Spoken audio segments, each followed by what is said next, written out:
பெங்களூரு சிறையில சசிகலாவுக்கு சிறப்பு வசதிகள் செய்து தரப்பட்டது உண்மைதான் அப்படின்னு சிறைத்துறை அதிகாரிகள் ஒப்புக்கொண்டிருக்காங்க. பெங்களூரு சிறையில சசிகலாவுக்கு 5 அறைகள் ஒதுக்கப்பட்டு கட்டில், மெத்தை, டெலிவிஷன் பெட்டி, தனி சமையலறை உள்ளிட்ட சிறப்பு வசதிகள் செய்து கொடுக்கப்பட்டதாக புகார் ஒன்று எழுந்தது. இதற்காக சிறைத்துறை டிஜிபி சத்யநாராயண ராவுக்கு 2 கோடி ரூபாய் லஞ்சம் கொடுத்ததாகவும் சொல்லப்பட்டது. அங்கு சோதனை நடத்திய சிறைத்துறை டிஐஜி ரூபா கடந்த 12ஆம் தேதி பரபரப்பு அறிக்கை ஒன்று வெளியிட்டாங்க. ஆனா இந்த புகாரை டிஜிபி சத்யநாராயண ராவ் மறுத்தாரு. இது குறித்து ஓய்வு பெற்ற ஐஏஎஸ் அதிகாரி வினய்குமார் தலைமையில உயர்மட்ட குழு விசாரணை நடத்த கர்நாடக முதல் மந்திரி சித்தராமையா உத்தரவிட்டாரு. அது மட்டுமில்லாம சத்யநாராயண ராவ், ரூபா ஆகிய 2 பேரும் உடனடியா பணியிட மாற்றம் செய்யப்பட்டாங்க.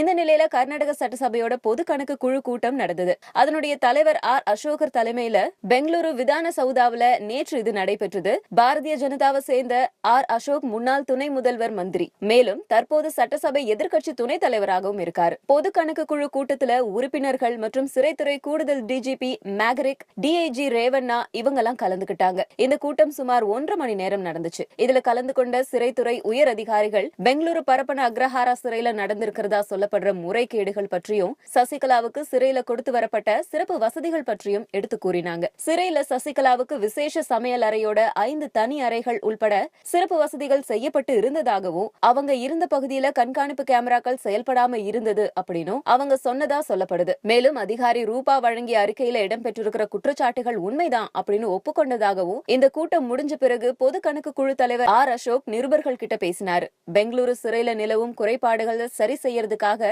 பெங்களூரு சிறையில நிலவர குறைபாடுகளை சரி செய்வது தொடர்பா 2004 வருஷம் மற்றும் 2015 ஆண்டு கணக்கு தணிக்கை குழு அறிக்கை ஒண்ணு வழங்கினாங்க. அதை ஏன் அமல்படுத்தல அப்படின்னு சிறைத்துறை அதிகாரிகளை வரவழைச்சி விவரங்களை கேட்டோம். கணக்கு தணிக்கை குழுவின் அறிக்கையில இடம்பெற்றிருந்த தகவல்களோ டிஐஜி ரூபா வழங்கிய அறிக்கையில சொல்லப்பட்டிருக்கிற குற்றச்சாட்டுகளோ ஒரே மாதிரியா இருக்கு. பெங்களூரு பரப்பன அக்ரஹாரா சிறையில முறைகேடுகள் நடந்திருக்கிறதா சொல்லப்படுற தகவல்கள் உண்மையானதுதான் அப்படின்னு சிறைத்துறை அதிகாரிகள் சொல்லியிருக்காங்க.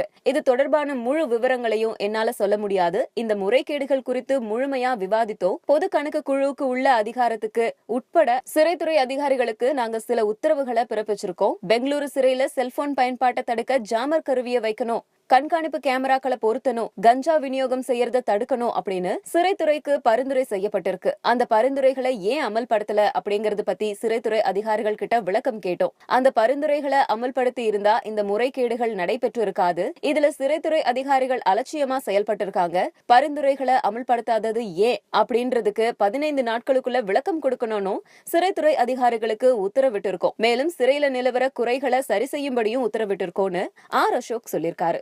இதே மாதிரி டிஐஜி ரூபாவும் செய்தியாளர்களுக்கு பேட்டி கொடுத்திருக்காங்க. இதுல சசிகலா சிறையில இல்லாம சிறைக்கு வெளியில உள்ள ஒரு அடுக்குமாடி குடியிருப்புல தங்கி இருக்கிறதா எனக்கு தகவல் கிடைச்சது. இது குறித்து நான் விசாரிச்சேன். அதை நேரடியா கண்டுபிடிக்கவும் முயற்சி செஞ்சேன். ஆனா என்னோட கண்ணுல அவர் மாட்டவே இல்ல. அப்படி அவங்க வெளியில போனதை நான் கண்டுபிடிச்சிருந்தேன்னா நான் எடுக்கிற நடவடிக்கையே பயங்கரமா இருந்திருக்கும். சசிகலா சிறைக்குள்ளார ஆப்பிள் ஐபோன் மற்றும் 2 சிம் கார்டு வச்சிருந்ததா எனக்கு தகவல் கிடைச்சது. ஆனா அவங்க கிட்ட சோதனை நடத்தி என்னால கண்டுபிடிக்க முடியல. அவங்க வெளியில இருக்கிறவங்களோட தொடர்புல இருக்காங்க. அந்த பணிகள் இன்னும் நிற்கல.